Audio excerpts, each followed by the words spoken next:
The card we have here on the bottom of the deck is the Judgment card. And, excuse me, Judgment has to do with right thinking about a situation.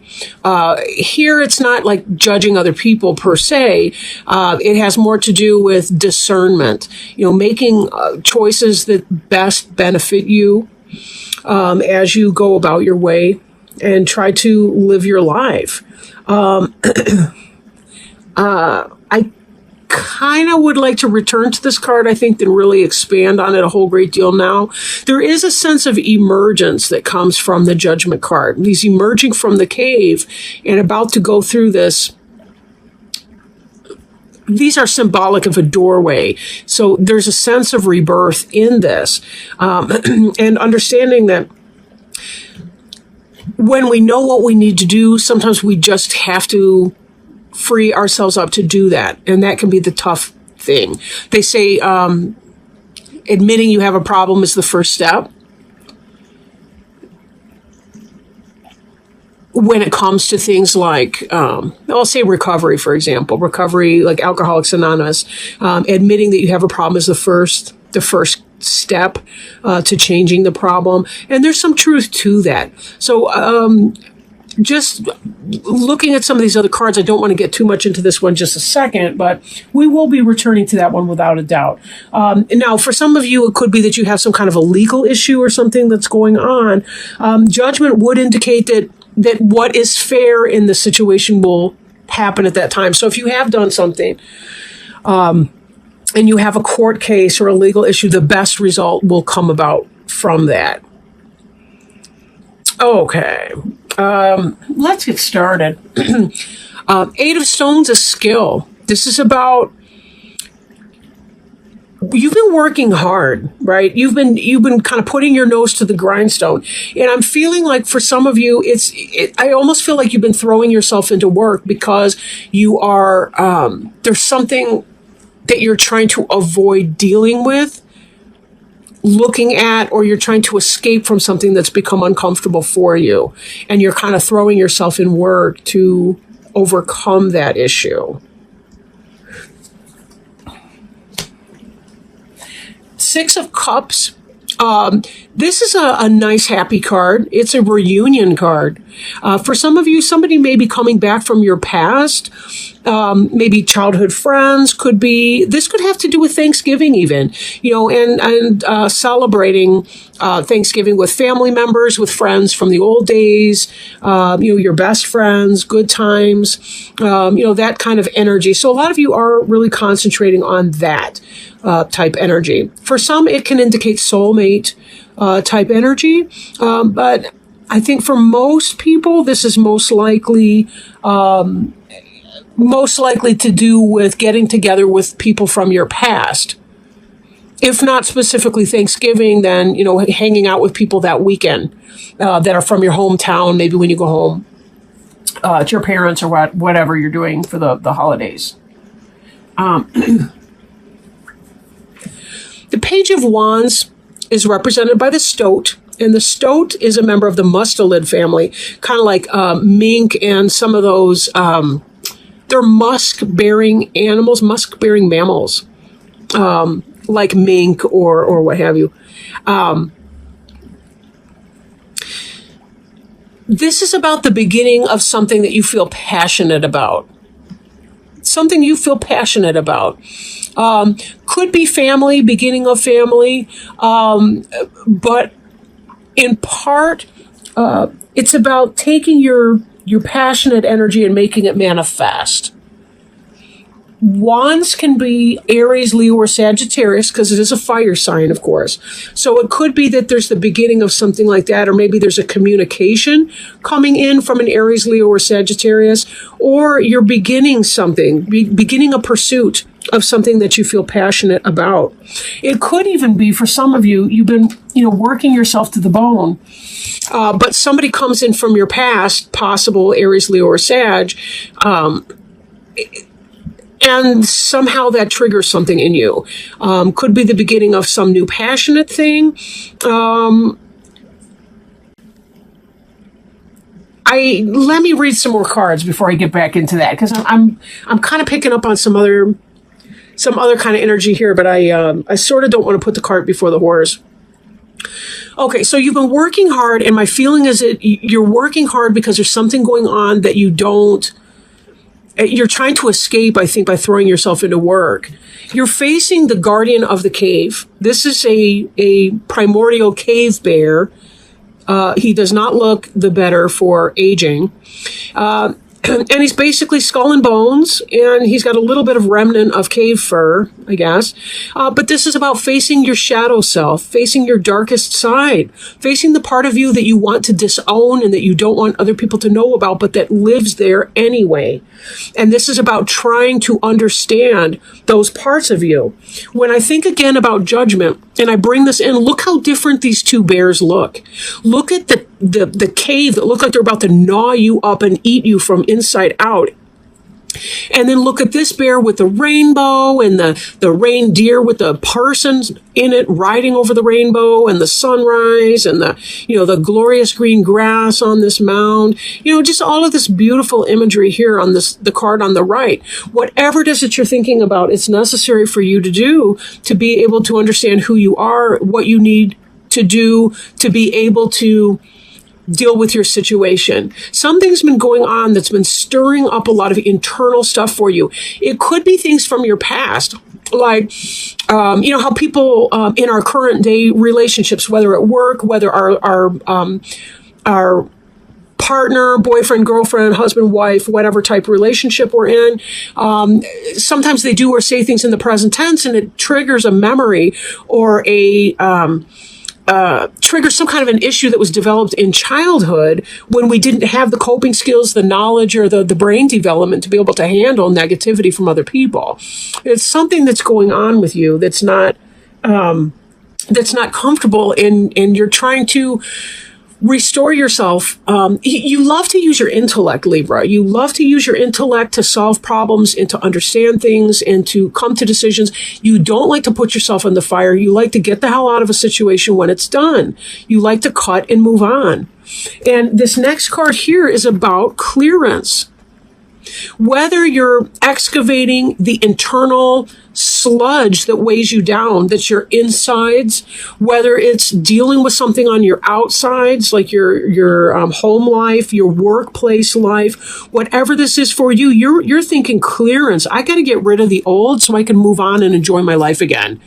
You're not one to sit there and wallow in pity, and you're not one to sit there and just kind of take it on the chin and allow the punches to keep coming. Hopefully these are metaphorical punches and not real punches. Definitely seek help, professional help, if it is the other way. I'm not really picking up on that. I think I'm just talking at this point. But back to the, let me get over my mission drift here for a second.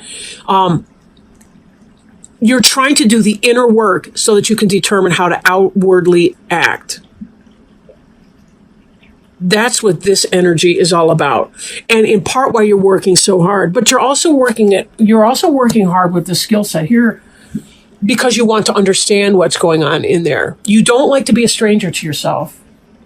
You want to be self-aware. You want to know, and you want to be able to come from this place of empowerment again with sound judgment. Excuse me. I don't know why I picked up this card again. 9 of Cups. Cups is water sign. Cup is emotional and spiritual. 9 of Cups is generosity. 9 of Cups is wish fulfillment in other cards. There's something that happens when you get together with the people from your past. Maybe this Thanksgiving or whatever that means for you. Maybe it's not Thanksgiving. Maybe you go to a football game or some stuff. But anyway, you hook up with some people and you feel your creativity climbing on board. That's the womb chakra with the heart in it here. You see how your head is glowing with thoughts and ideas and creative impulses. Your back and forth is going. Look at the water flowing. This looks like a womb. These look like fallopian tubes or ovaries. Symbolically speaking, there's water from the birth canal. I don't know what the hell is supposed to be floating in here, or if they're stepping stones. I don't care. But there's sunshine that's coming up behind each of these images here. The sun is rising, the knowledge, the awareness. This is going within your sacred womb space. You know, that's what a sweat lodge ceremony is. It's the idea of going into the womb for that rebirth experience that you get when you tap into a higher level of self. You understand better what you need, who you are. This is about generosity from others towards you and from you towards other people. This is who you are.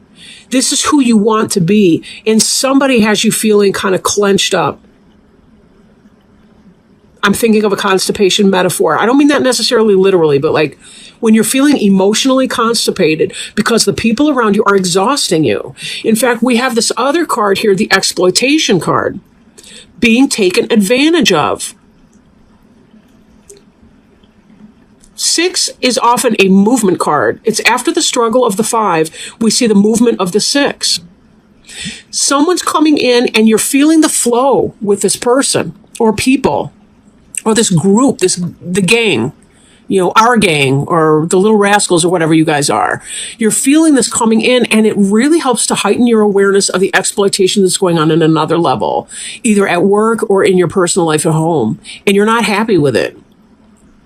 This opens some kind of an awareness about your need for this clearance. It's not enough to be upset, to acknowledge our feelings, and to say, oh, okay, well, I've shed my tears, I've chopped my wood, I've set it on fire, whatever. Safely, right? We don't want to create problems. We see too much on the news these days. But to continue on with the same source of suffering, exploitation, and pain, this often is the workplace. Because, you know, you think about the honeybees, that's their workplace. I mean, true, that's where they breed with the queen, royal jelly, all the rest of that. But making honey, it could be home, it could be work. The worker bees, right? The drones. You know, are you trying to support a queen bee who's exploiting you, who sees you as disposable, doesn't really care about you, but needs you because you've got the sweet apartment or the nice house or whatever? Or is it that your boss is exhausting because they're taking all the proceeds and they're giving you all the grunt work and then they're taking all the bows? Whatever this is, something triggers you when you experience this reunion with your positive people. You remember who you are in a way, and it kind of lights your fire. This stoat has friends and family right there. These guys are kind of burrowing animal, like they have dens under the ground and everything. It's quite organized. They're very family oriented. They have chambers where the food is. They have chambers where they go to the bathroom. They have chambers where they sleep and chambers where the babies are born. I mean, this is about organization, and it's about loving and self-care and love of family too. There's a catalyst moment that's coming up for you that puts you in a position where you feel this new sense of life that's breathed into you. Air is communication, it's ideas, it's thoughts. Brand new, and it's a beginning. The breath of life. Something in this encounter that you have over this Thanksgiving weekend or in this end of November frame or whenever you're watching this, take it as it resonates. This is going to spark up in you this kind of understanding that this is how it can be, with this generosity and joy and this balance between give and take with other people. This is how it is with this awful situation of exploitation. And you know something? I've got a tough choice to make. Because do I want to sit in this energy or do I want to walk from this energy? What would it take to leave this toxic situation? Have I finished doing my work in the cave that I can identify what is my role and what is the role of someone else? Can I trust that I will know what my roles are and what the roles of other people are in that? When am I being the problem, and when is this other person being exploitative and being my problem? How much of that do I want to put up with, and when am I ready to cut and run? When am I ready to walk from that situation because I want to find myself in my proper balance You're a Libra. This balance card is you. It's Gemini. Gemini, the twins, Libra, the balance scales. This is about the head and heart decision coming together for healing. This is about solar energy, lunar energy. This is about the primordial egg of potential with the embryo alive and inviting inside of it, ready to be born, something new to be born. What's holding you back? Who's holding you back? It's not about blaming, right? Okay, none of this is about blaming. This is simply about saying, this is the fact, period, end of story. I'm not judging people negatively. I'm merely discerning what is my responsibility, what is the responsibility of someone else's. Do we have the same goal on the treatment plan? If my partner and I, or my supervisor and I, do not have the same goals on our treatment plan, we are not working to common purpose. And someone is going to be exploited and frustrated, aggravated, and is going to have to make the tough decision. And that decision may have to be, I got to get the hell out of here because I want to feel fulfilled and happy. I want my cups to runneth over. I want to feel generous again. I want to have give and take in my relationships the way I do with these people from my past who loved me and accepted me for who I was. They didn't exploit me, and we worked together as a team for a common purpose. Let's pull up another card. I've got this deck that I've been working with everybody today, the Animal Wise Tarot by Ted Andrews. I don't know if you've ever seen his book, Animal Speak. It's a classic at this point. I kind of shredded your cards all over the table. I don't know what the hell I was thinking, but whatever. See if we can't find a good totem animal to help you kind of identify what some of the lessons might be, how you might best approach whatever situation you're facing right now. Ooh, all right. I haven't seen this card in a while. All right, let me open it up. It is the 9 of Winged Ones, and the animal is the loon. Loon, answers and hope in dreams. Winged Ones is the suit of air. I will point out, too, that just like the Guardian, 9 of Air in the Rider-Waite Tarot card is the card of anxiety, emotional pain, angst, stress. For some people, it's internal. For some, it's external. And for most people, it's a combination of the both. But this has to do with looking at your internal process, right? The loon is unique among water birds, almost always found around water but clumsy on land. Powerful swimmers, loons can dive deeper and swim faster than other birds, including the penguin. When loon appears, it reminds us to pay attention to our dreams, since they will become more vibrant, more colorful, and more lucid, taking on greater importance, providing answers, and inspiring hope. The time is ripe for us to gain insight into our problems and anxieties through the dream state. It is not unusual for lucid dreaming to occur when loon appears. Lucid dreaming is also called shamanic dreaming. It's kind of where you go into a trance and you can travel to other worlds through the astral plane. Astral projection would be another way to describe that. In lucid dreaming, we become aware we are dreaming in the midst of the dream. The dreams may have a tendency to be intense, awakening old pains, but only so they can be cleansed out. Such dreams remind us of coming opportunities if we face and resolve past unhappiness. Though there may be sadness and some pain in the process, loon reminds us that anything lost is no longer healthy for us, and it will be replaced by something more beneficial. The loon has a haunting call that stirs us on a primal level. When loon shows up, it is calling us not only to pay more attention to our nightly dreams, but also to remind us of all the hopes, wishes, and dreams we have tucked to the back of our heart that are about to surface once more. And I'm hearing this card. The dreams that we used to have when we were younger, when we were with our friends, our kindred spirits, right? Loon's appearance reminds us not to compromise these, or we may find ourselves haunted. Its ability to swim, its iridescent colors, and haunting call symbolize the possibilities opening to us. Loon awakens imagination, reassuring us we are never given a hope, a wish, or a dream without also being given opportunities to make them reality. And with the excitation in the crown chakra and the awakening of the womb chakra in here, that ties me back again to the use of imagination and creativity that we saw in the Nine of Cups card. Okay. Lune awakens imagination, reassuring us that we are never given a hope, a wish, or a dream without also being given opportunities to make them reality. The only thing that shatters their possibility is compromise. Lune's appearance tells us when we deal with the past that haunts us, we open doors to fulfilling our greatest dreams and imaginings in the future. And this is the guardian, opening the doors of the past, right? Dealing with the past. Oh, excuse me. You can't even see the cards now. Dealing with the past that haunts us and opening the doors to fulfilling our greatest dreams.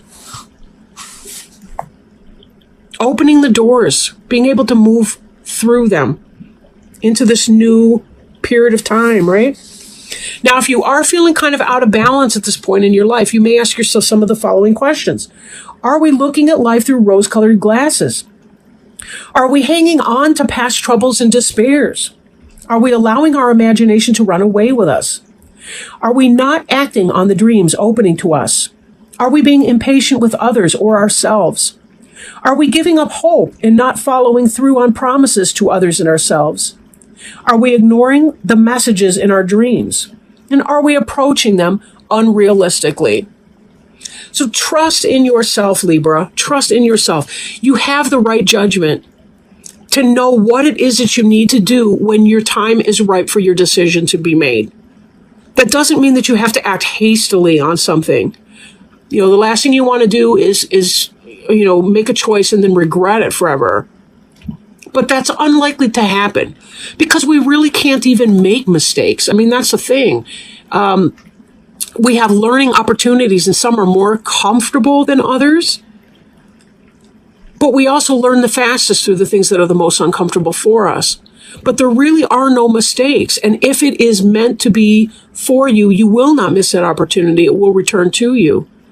Then again, if you clear something out and you don't delay it and put it off for a year or two or three and all the rest, you're opening the door to the possibility that something new can come through, something that does belong for you, something that makes you feel excited about your life, something that brings that breath of fresh air in, something that helps you walk in a truer state of balance, something that helps you connect with your roots and feel that same sense of belonging that you did when you were with your home team.